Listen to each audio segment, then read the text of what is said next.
안녕하세요 여러분, 한월한 날입니다. 2021년을 기준으로 한국의 우울증은 무려 36.8%로 OECD 국가 중에서 무려 1위를 차지를 하고 있다고 해요. 즉 한국인 현대인들의 10명 중 4명 정도는 우울증에 시달릴 정도로 우울증을 겪고 있다는 거예요. 그런데 이 와중에 행복해 보이는 사람들은 계속 실천하고 있었던 무언가가 있고, 이 실천법을 알려주는 책이 있어서 저도 저를 돌보는 자기계발을 위해서 준비를 하게 된 오늘의 리뷰 아이템입니다. 이 제품 열어서 보여드리면서 책 소개도 같이 해드리도록 할게요. 짠! 이 책은 유메쿠이 바쿠 저자의 적당히, 느슨하게, 조금씩 행복해지는 습관이라는 책이에요. 일단 저는 이 포즈를 보고서 되게 마음이 끌렸던 게, 우울증에 괴로워해본 적이 있는 정신과 의사가 나 자신을 바꾸지 않고도 삶을 바꿀 수 있는 40가지의 멘탈 보호법을 이렇게 써낸 책이라서 더 나를 위해서 노력을 할 수 있는 책이지 않을까 하는 생각이 들더라고요. 일단 이 책은 일본의 정신과 의사이자 트위터에서 화제가 되었던 정신과 의사의 멘탈 관리 노하우를 담고 있는 책으로, 이 책을 쓴 의사분께서는 학생 때 집단 괴롭힘을 당한 트라우마와 ADHD를 앓고 있어서 사회생활이 지장이 있게 되어서 우울증을 겪었다고 해요. 이런 배경에서 조금씩 나아지기 위해서 나의 근본은 바뀌지 않게 나답게 살면서 또 이렇게 가면을 쓰면서도 적당히 주위에 녹아드는 요령, 즉 의태를 익히고 실천하는 방법에 대해서 설명을 해주는 책이에요. 요게 매일 조금씩 일상에 적용을 할 수가 있는 노하우를 알려주기 때문에 마음 편하게 읽어보시기도 좋을 거예요.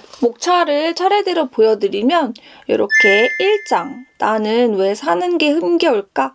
그리고 2장, 행복과 불행을 결정짓는 한 끗 차이. 3장, 나를 지키면서 세상에 적응하기 위한 습관. 마지막 4장, 적당히 느슨하게 살아가기 위한 습관 순으로 책은 진행이 되고 있는데, 요 총 4장의 챕터 안에 담겨있는 40가지의 습관들이 구체적이면서도 되게 간결하게 설명이 되어 있어요. 저는 일단 이 책을 읽어보면서 좋았던 점이, 저는 이 책을 먼저 서점에서 접하게 되어서 앞에 읽어보고서 마음에 들어서 선택을 하게 됐는데, 저는 이 책이 좋았던 점이 직접 우울증을 겪었던 사람이자 정신과 의사가 쓴 책이라는 점에 더해서 실제 상황에 적용을 할 수가 있으면서도 어렵지 않게 차근차근 적용을 해나갈 수 있다는 점이었어요. 그 중에서도 저는 3장에 있는 습관 16, 부정적인 말을 들었을 때 뇌내 열기에 나오는 구절이 되게 마음에 들었었어요.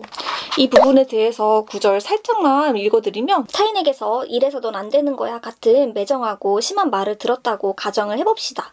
엄청난 충격을 받을 테고 화도 치밀어 오르겠지요. 이럴 때 필요한 효과적인 테크닉이 바로 뇌내 회의라는 방법입니다. 자신의 머릿속에서 잠깐 회의를 열어보는 거예요. 의제는 이 발언을 어디까지 심각하게 받아들여야 할까?입니다. 여러 명의 나가 이 문제에 관해 다양한 의견을 많이 교환을 해보면 됩니다. 이렇게 나오는데, 사실 저도 뇌내에서 이렇게 회의하듯이 생각을 많이 하긴 하거든요. 그런데 여기서는 회의를 좀 더 그런 말을 신경 쓸 필요가 없어 하고 납득이 되면, 그런 다음에는 신경을 쓰지 않고 가능하면 의식도 하지 말고 평소처럼 행동을 하면 되는데, 그런 험담을 한 상대가 가까이 있을 때 의식을 하지 않도록 마음에서 회의를 여는 거예요. 사고를 전환을 하고 이런 말을 들었을 때 끝없이 밑으로 내려가는 게 아니라, 왜 그런 말을 들었고 이 말을 어느 선까지 받아들일 수 있는지 마음속으로 회의를 열어보는 거예요. 저는 보통 이런 험담을 들었을 때 끝없이 밑으로 내려가곤 하는데, 이걸 읽고 나니까 조금 저 사람은 그냥 그렇게 생각할 수도 있지 하고 생각을 하게 되더라고요. 이 책이 하나하나 차근차근 설명이 되어 있기 때문에 하나씩 상황을 적용을 해보기가 되게 좋아요. 그리고 또 읽다가 상황이 상상이 됐을 때 힘들면 그냥 습관 하루에 1개씩 정도만 읽어주면 되기 때문에 마음이 닿을 때 읽어주면 좋을 만한 도서예요. 네, 여러분, 오늘은 이렇게 적당히 느슨하게 행복해지는 습관, 책에 대한 설명과 함께 책의 내용을 잠깐이나마 조금 설명을 해드렸어요. 이 적당히 느슨하게 조금씩 행복해지는 습관 책이 궁금하신 분들은 제가 하단 더보기란에 이 도서 볼 수 있는 링크를 첨부를 해놓을 테니까 하단 더보기란을 참고를 해주시고요. 그럼 여러분, 오늘 영상도 재밌게 봐주셨다면 좋아요와 구독 눌러주시고 다음 영상에서 만나요. 안녕.